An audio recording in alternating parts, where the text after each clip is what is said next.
Olá, minhas queridas alunas, meus queridos alunos. O tema dessa aula é recurso de embargos de declaração, também chamado de embargos declaratórios. Esse recurso de embargos de declaração é um tipo recursal que ele se diferencia um pouco dos demais, especialmente por duas razões. A primeira delas, é o único recurso previsto no Código de Processo Civil atual que o prazo não é de 15 dias, o prazo é de 5 dias. E a segunda grande diferença no que diz respeito a esse recurso é que esse recurso ele tem como juízo competente para o seu julgamento o próprio prolator da decisão recorrida, né?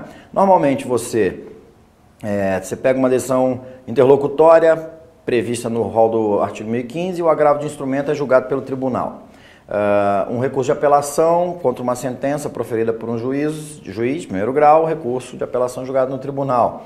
O recurso especial, muito embora interposto perante o presidente do tribunal ACO, é julgado pelo Superior Tribunal de Justiça. O recurso extraordinário, pelo Supremo Tribunal Federal, né?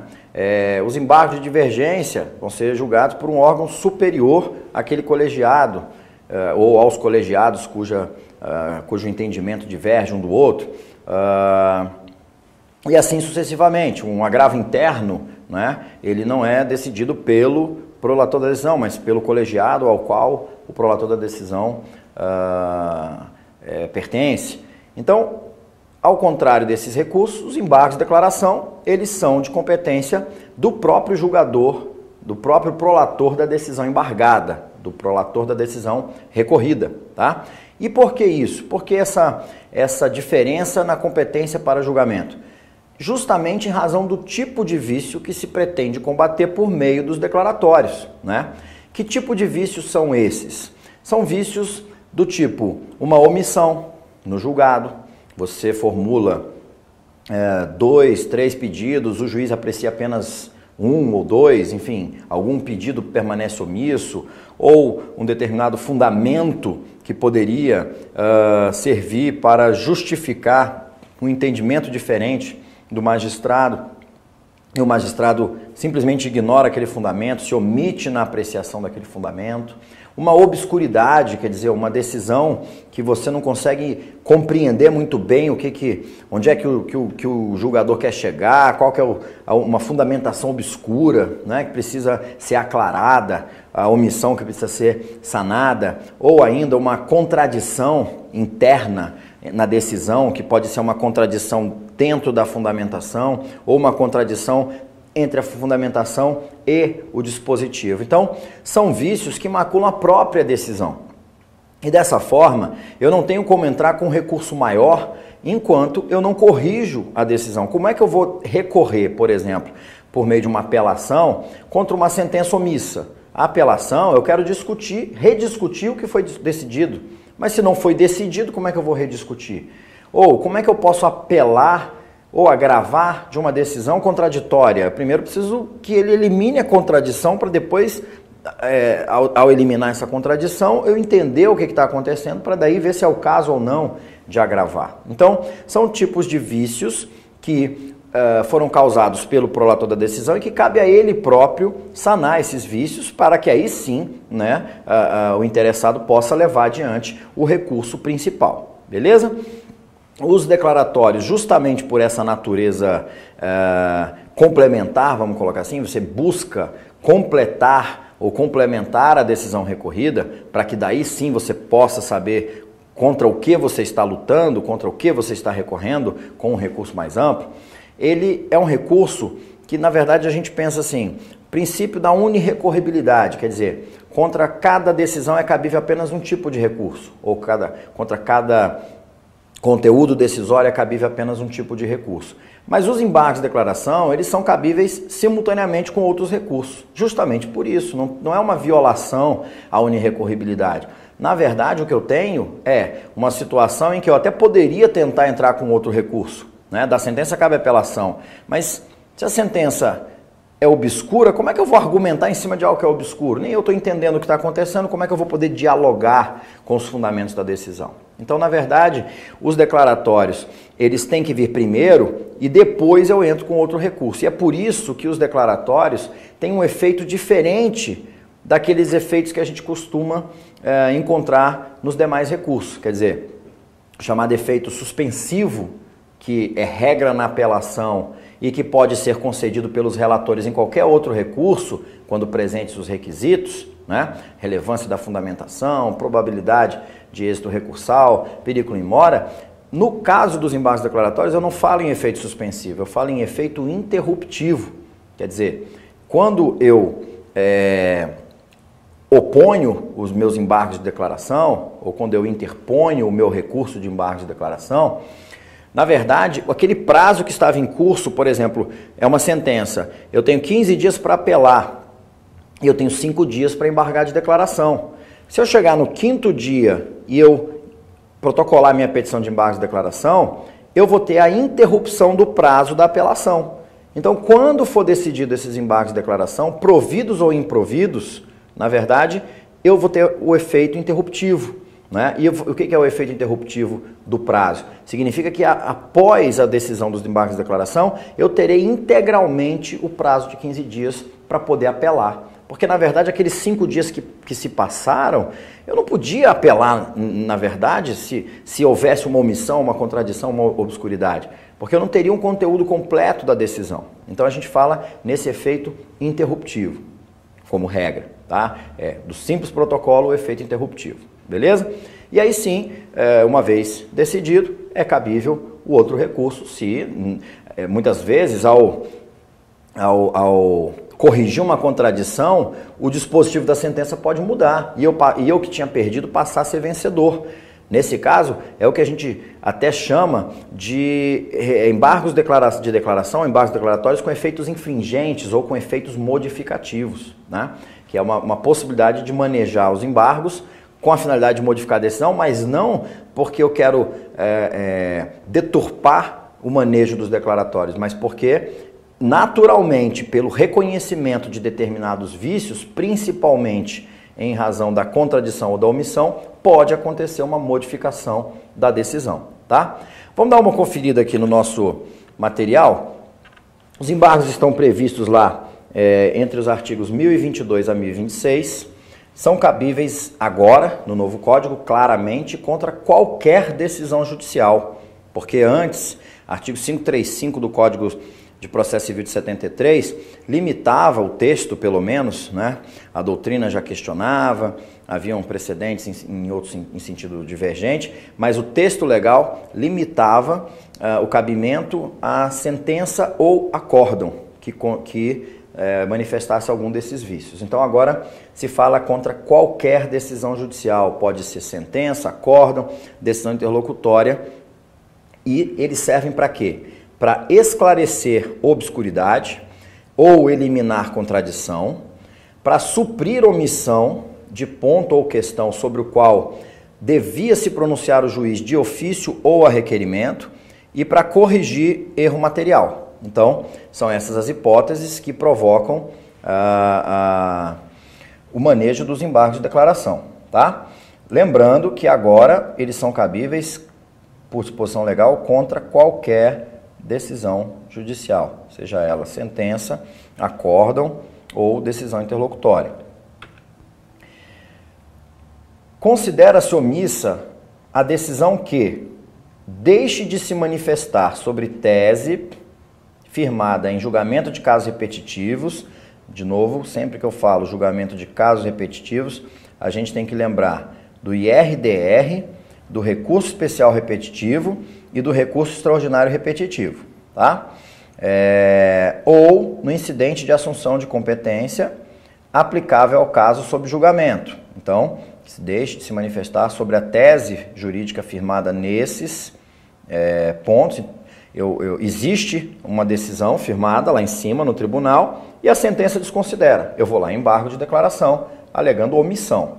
2, incorra em qualquer das condutas previstas no 489, parágrafo 1º, aquele dispositivo que fala: não se considera fundamentada qualquer decisão judicial, seja ela sentença, acórdão ou decisão interlocutória, e aí tem lá 6 tipos de vício, tá? Agora, esse rol aqui, pela própria interpretação, esse rol não é taxativo.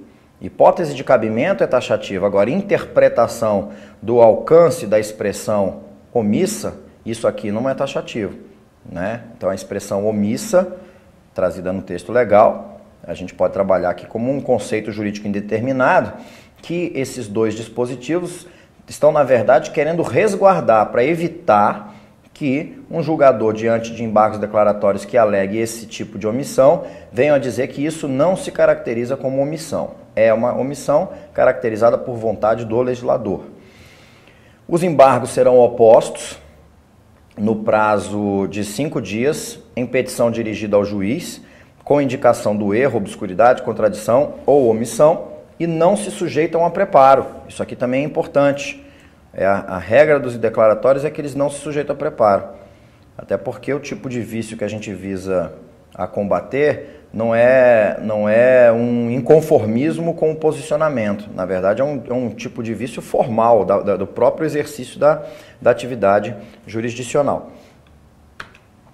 O juiz intimará o embargado para querendo manifestar-se no prazo de 5 dias sobre os embargos opostos, caso seu eventual acolhimento implique a modificação da decisão embargada. Isso aqui é o que eu chamei aquela hora de embargos de declaração ou embargos declaratórios com efeitos modificativos ou com efeitos infringentes, tá? Isso aqui já foi uma construção da jurisprudência, porque o que acontecia era o seguinte: não havia previsão de manifestação da parte contrária nos declaratórios, porque na verdade a finalidade dos declaratórios é sanar uma omissão, uma obscuridade, enfim, é um vício ali formal da própria decisão. Em tese não seria capaz de modificar. Mas na prática, não na teoria, na prática se percebe que algumas vezes, corrigindo o vício, acabava resultando na modificação do julgado. E aí começaram a questionar a violação ao princípio do contraditório, né? Como é que eu posso sofrer as consequências de uma decisão judicial sem ter exercido contraditório? E aí então o judiciário criou uma jurisprudência no sentido de que, se o julgador percebesse que havia um risco de ele modificar a decisão embargada, ele deveria intimar a parte contrária, possibilitando que no prazo de 5 dias ela se manifestasse, ela apresentasse contra-razões ao embargo, ok? E aí isso acabou vindo parar aqui no Código Novo. O juiz julgará os embargos em 5 dias. Dentro dessa história dos efeitos modificativos, na verdade, o que se criou foi o seguinte: quando um magistrado intima para se manifestar nos embargos declaratórios, já é um indicativo de que a decisão vai ser modificada, né? Não é uma certeza, mas é um forte indicativo. Nos tribunais, o relator apresentará os embargos em mesa na sessão subsequente, proferindo voto, e, não havendo julgamento nessa sessão, será o recurso incluído em pauta automaticamente, tá? Então, a princípio, ele leva em mesa, ele não precisa pedir pauta. Então, você embargou, ele já leva na sessão seguinte, proferindo o voto. Caso não tenha julgamento, ele leva; caso não tenha julgamento, vai ser incluído em pauta automaticamente. Aí a pauta vai ser publicada, não há possibilidade de realização de sustentação oral, tá? É bom frisar isso. Quando os embargos declaratórios forem opostos contra decisão de relator ou outra decisão unipessoal proferida em tribunal, o órgão prolator da decisão embargada decidi-los-á monocraticamente, né? Então, a ideia é aquela que eu mencionei no início dessa aula. Eu disse que o prolator da decisão é que tem a competência de julgar os embargos declaratórios. Se foi um acórdão, é o mesmo colegiado que vai julgar os declaratórios. Se foi um relator, é o relator. Se foi o juiz, é o juiz. O órgão julgador conhecerá dos embargos declaratórios como agravo de instrumento, se entender ser este o recurso cabível, desde que determine previamente a intimação do recorrente para, no prazo de 5 dias, complementar as razões recursais, de modo a ajustá-las às exigências do artigo 1021, parágrafo 1º, que é a própria ideia do princípio da dialeticidade, né? Que é a impugnação específica dos fundamentos. É um grande erro que é cometido no agravo interno, é aquela repetição da petição recursal. Então eu entro com um recurso especial, é dado seguimento, chega no ministro relator, no STJ, o ministro relator não conhece do meu especial. Aí eu vou e agravo interno e reproduzo os fundamentos do especial. Não posso. A dialeticidade recursal, ela me obriga a estabelecer um confronto, um diálogo, né, entre os fundamentos do meu recurso e os fundamentos da decisão recorrida. Então, nesse caso, haveria essa complementação das razões recursais. Então, se o órgão julgador entender, na verdade, o relator recebeu declaratórios, ele fala, não, esses declaratórios aqui, na verdade, essa pessoa está querendo modificar essa decisão, então eu vou receber isso aqui como agravo interno, tá? E aí, como agravo interno, ele vai ter que adotar essa providência. Caso o acolhimento dos embargos declaratórios implique modificação da decisão embargada, o embargado que já tiver interposto outro recurso contra a decisão originária tem o direito de complementar ou alterar suas razões nos exatos limites da modificação, no prazo de 15 dias, contado da intimação da decisão dos embargos de declaração. Óbvio, né? Se houver modificação, por exemplo, havia uma omissão e aí houve uma complementação. E com essa complementação houve uma modificação da parte final. Aquela parte que já tinha interposto um recurso, vamos supor que tenha havido uma sucumbência recíproca na sentença. E aí, ambas as partes entraram com apelação. Desculpa, uma parte entrou com apelação, a outra embargou de declaração. O que acontece? Providos os declaratórios, pode haver uma modificação da sentença e aquela primeira apelação só alcançou a decisão originária. Com a modificação ou a complementação da sentença, aquela parte pode querer agora complementar as suas razões recursais. Então, tem que ser dada a oportunidade para que isso seja feito, e isso vai ser feito no prazo de 15 dias. Tá? Se os declaratórios forem rejeitados ou não alterarem a conclusão do julgamento anterior, o recurso interposto pela outra parte, antes da publicação do julgamento dos declaratórios, será processado e julgado independentemente de ratificação. Isso aqui é importante. Antes, acompanha comigo o raciocínio aqui.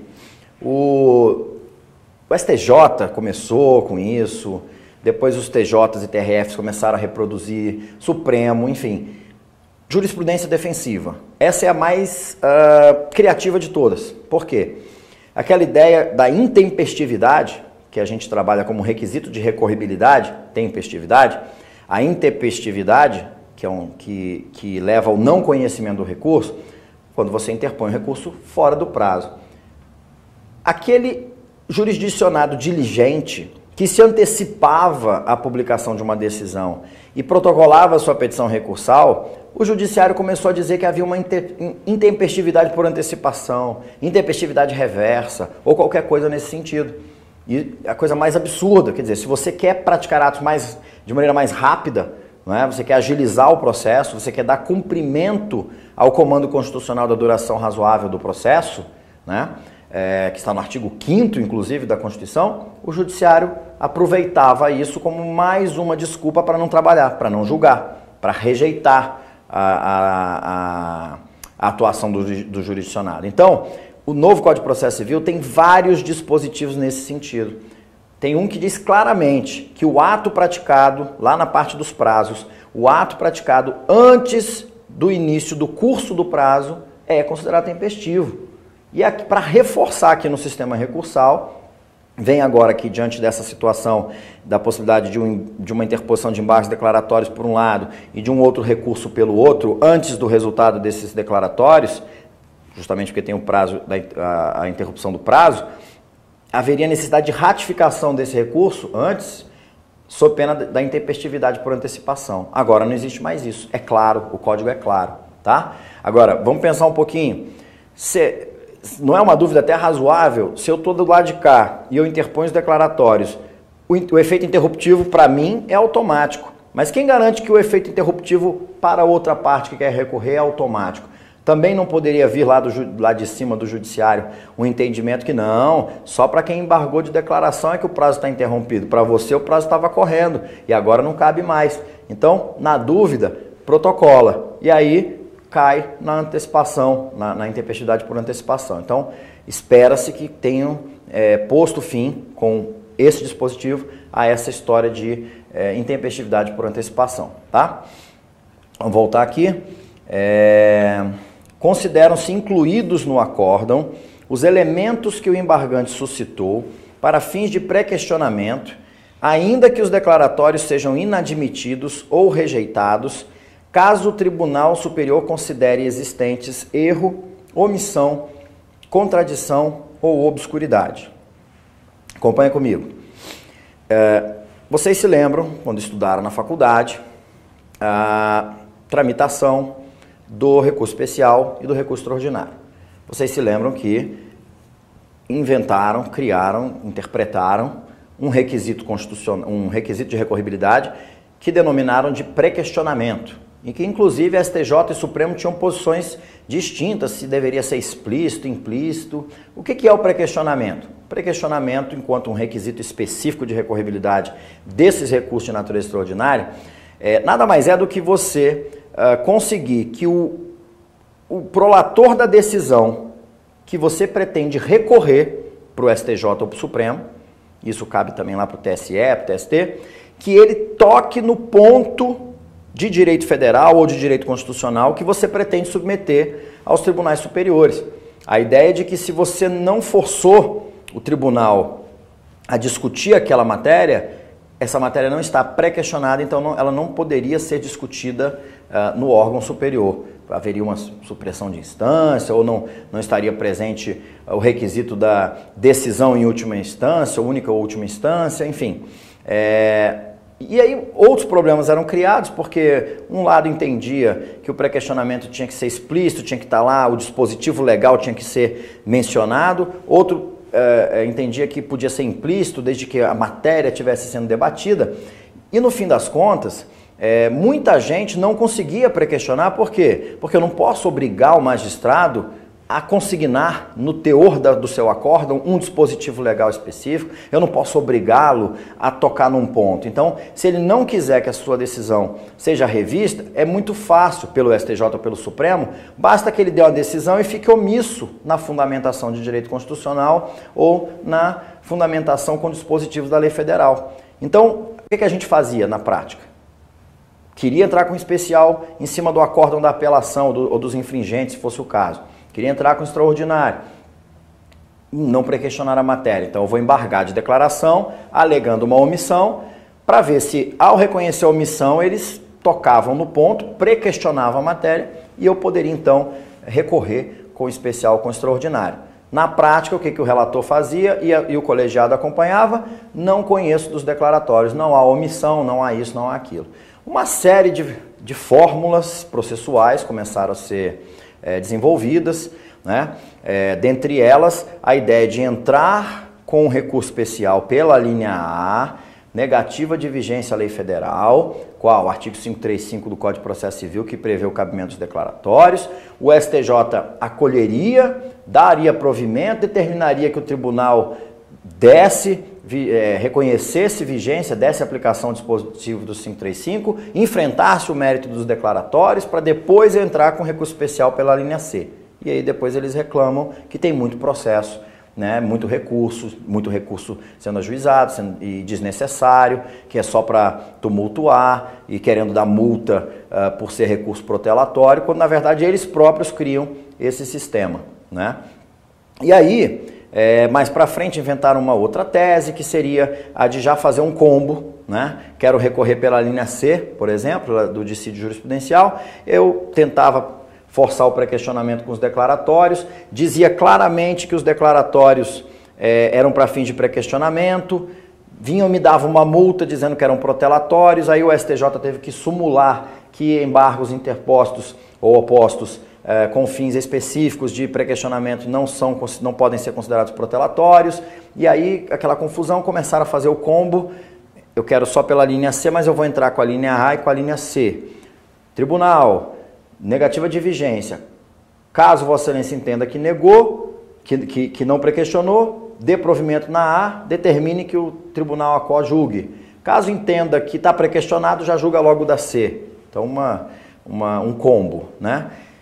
Enfim, resultado prático. Resolveram o problema com o novo CPC. Como? Eu tento pré-questionar. O tribunal não pré-questiona. Isso que é mais importante. Pré-questionamento nunca foi feito por parte. Pré-questionamento era feito pelo prolator da decisão. Agora, o que está dizendo aqui nesse dispositivo dos declaratórios? Não pré-questionou. Eu interponho os declaratórios alegando a omissão com a finalidade de provocar o pré-questionamento. Ainda que não conheçam dos declaratórios ou neguem provimento aos declaratórios, a matéria é considerada pré-questionada pela simples interposição e questionamento da matéria na petição dos recursos, do recurso dos embargos. Tá? Então é isso que está dizendo aqui. Vai ser considerado pré-questionado desde que lá em cima, quando eu entrar com o meu RESP ou com o meu RE, eles confirmem que realmente havia omissão, erro, contradição ou obscuridade na decisão, ou seja, reconheçam que merecia provimento os declaratórios. Beleza? Vamos para frente. Olha aqui no material. A eficácia da decisão monocrática ou colegiada poderá ser suspensa pelo respectivo juiz ou relator, se demonstrada a probabilidade de provimento do recurso ou, sendo relevante a fundamentação, se houver risco de dano grave ou de difícil reparação. Eficácia da decisão monocrática ou colegiada, a decisão embargada, tá? Poderá ser suspensa se demonstrada a presença desses requisitos. Isso aí acontece com qualquer recurso, né? Quando manifestamente, deixa eu ver se aqui ficou. Quando manifestamente protelatórios os declaratórios, o juiz ou o tribunal, em decisão fundamentada, deixa eu pegar aqui no código esse dispositivo, condenará o embargante a pagar ao embargado multa não excedente a 2% sobre o valor atualizado da causa, tá? Então esse dispositivo aqui é que trata da multa do que a gente chama aí no popular, no dia a dia forense, de embargos protelatórios. O problema é que o código diz quando manifestamente protelatórios. Isso aqui eu estou lendo, está no artigo 1026, parágrafo 3º, tá? Quando manifestamente protelatórios. Os embargos de declaração, o juiz em decisão fundamentada. Não basta dizer, considero protelatório e por isso vou aplicar multa. Tem que mostrar por que ele é protelatório e por que ele não realmente busca alcançar aquilo que ele se propõe, tá? Na reiteração de embargos manifestamente protelatórios, a multa será elevada até 10%. Então, a primeira é até 2%, não excedente a 2%, a segunda até 10%, e a interposição de qualquer recurso ficará condicionada ao depósito prévio do valor da multa, à exceção da Fazenda Pública e do beneficiário de gratuidade da Justiça, que a recolherão no final, ok?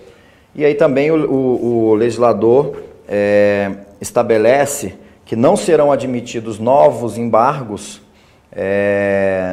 de declaração, se os dois anteriores houverem sido considerados protelatórios. Então aqui a gente tem, a eficácia da decisão monocrática ou colegiada poderá ser suspensa pelo respectivo juiz. Esse dispositivo estava aqui, está repetindo. E quando manifestamente protelatórios, os embargos declaratórios, o juiz ou o tribunal, em decisão fundamentada, condenará o embargante a pagar ao embargado multa não excedente a 2% sobre o valor atualizado da causa. Da segunda vez, né, se for reiterado, a multa vai até 10%, que ficará condicionada ao depósito prévio do valor para interposição dos outros recursos, né, com exceção desses entes aqui. e não serão admitidos novos declaratórios se os dois anteriores houverem sido considerados protelatórios. E é isso, é o que tem para se falar sobre embargos declaratórios. Lembrando, frisamos no início, a ideia do efeito interruptivo, né?